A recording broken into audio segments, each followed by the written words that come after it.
Hello, thanks for tuning in to KitPlus TV again. Today we're talking about the introduction of a new technology that you might wonder why it hasn't been done before.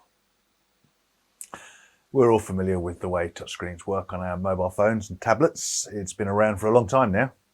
Yeah, Ross Video have taken this technology from our everyday lives and with feedback from various technical directors across the globe, integrated it into their range of Carbonite Switcher panels, and they've called it TouchDrive. Here to tell us more today is Stuart Russell from Ross Video. Hi, Stuart. Hi guys, how are you? Very good, very good. So, please tell us a little bit more about where this idea came from. Where's this come from? Yeah, so about 2 years ago, we launched a brand new product called Ultratouch, which is basically a facility monitoring and configuration panel that is rack mountable, or you would put it on a desk, and it's 100% touchscreen, so there are no hard buttons on that at all. And we were trying to just allow people to configure the thing in any way that they wanted, not being kind of hampered by any hard buttons. Well, we got a lot of very positive feedback from that. It's a very flexible thing, obviously. And that kind of got us thinking. It's not a new technology, as you said in your introduction there. We thought, well, where else can we use this? Where else might be a good place to use it? And production switchers or vision mixers, depending on your preference, that immediately stood out as being a product category that would benefit from this, because there are often quite kind of large, menu trees, menu structures in switchers. So we thought this would be a good idea, something kind of fun to do, and it obviously supports, as well as being touchscreen, it supports gestures as well as and swiping as well as just the kind of touchscreen side of things. So it's pretty cool, and it's a really lovely piece of industrial design as well. So what action specifically, Stuart, is the introduction of this technology going to help with? Well, I think it just makes the relationship that the TV or the vision mixer have with their panel. I think it's going to reinvigorate it, really, because it makes the product a lot easier to configure. It certainly simplifies control. And in terms of the longevity of the products as well, I mean, what we're using here is IPS LCD technology, which is very common in the mobile phone industry. Up until now, production switches have tended to use monochromatic OLEDs, which look really good when the product is still relatively new, but they can fade over time, and a few years into the life of the product, they maybe don't look quite as good. So I just think it's a nicer looking product. It's certainly far more flexible because with TouchDrive you're going to be able to do a whole bunch of things that you couldn't if you're not happy with the way the panel's organized. You can just touch on the screen and immediately change any aspect of the panels. So I think that flexibility and certainly enabling productions to be a bit more efficient, really, it's a big time saver. But this isn't just a massive panel. This isn't just a massive touchscreen panel. You still have some buttons, right? It's just an add-on to a regular panel. Yeah, that's correct. I mean, we've always had a lot of very positive feedback on the buttons that we use. People like the very tactile feel of the buttons on the Carbonite.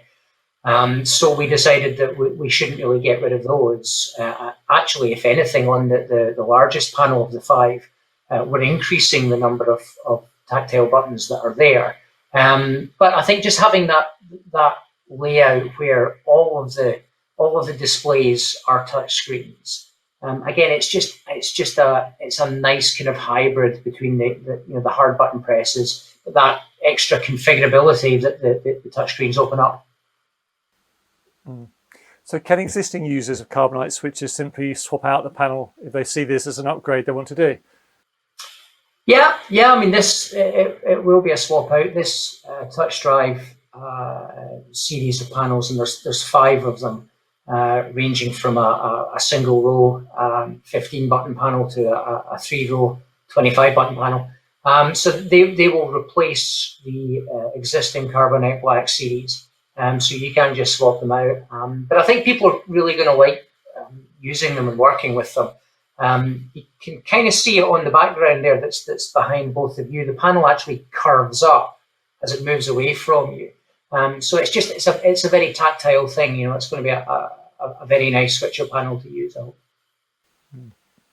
So all these new features, how does the cost compare with its predecessor, and when can people upgrade? Well, good news on the cost. We were able to bring this new panel out for pretty much the same price as the comparable Carbonite Black model that it replaces. Actually, in a couple of cases, it's going to be ever so slightly cheaper. And I think that's, you know, I think we've done that on a couple of occasions now at Ross with products, and we've brought in the next variant, but we've managed to kind of keep the price pretty much at the same level. And I should have mentioned earlier on as well, we're actually including a full dashboard computer into the panel as well. So there's a lot of extra value there. But we're keeping the price consistent with the outgoing Carbonite Black models. So hopefully that will be well received. In terms of shipping, we are actually shipping the first models now. Obviously, it takes a bit of time just to ramp up production and get that going full steam. But I think, you know, if somebody was to place an order for it today, I would have thought early in the new year it would be ready to ship out to them. Cool. Now, Stuart, we've been lucky enough to have your company in the studio a couple of times this year. I think once in lockdown 1, and now in the UK, of course, we're in lockdown 2. How's business in general with Ross at the moment? Yeah, it's been quite the year, hasn't it? I mean, Ross's fiscal year actually runs November through to October, so we have a slightly unusual financial year. And we knew that it was going to be pretty tight for us in terms of how the year would go. So it was astonishing, really, for want of a better word, for us to find out on the first Monday of November that we'd actually grown year on year from 19 to 20 by just under 4%. And that takes the run of growth years that we've had to 29. And I think David Ross summed it up very, very well, as he always does. He said it's a bittersweet result, really. I mean, it's obviously not a time for celebration. It's an astonishing result. I mean, we almost couldn't believe it. And we can only thank our partners and customers out there for that, for sticking with us. But obviously, there's so much going on in the world at the moment. We're still all in a very difficult situation. It's been a very challenging and painful year. So we'll take it, but we'll hold back the celebrations till better times, I think. Absolutely. So last time you were in, we hadn't started asking our guests this question, so you got away with it then. But you're not this time. Before you go, since we're in an industry about people and relationships, tell us something about you that we, or maybe even your colleagues at Ross, don't know about you already.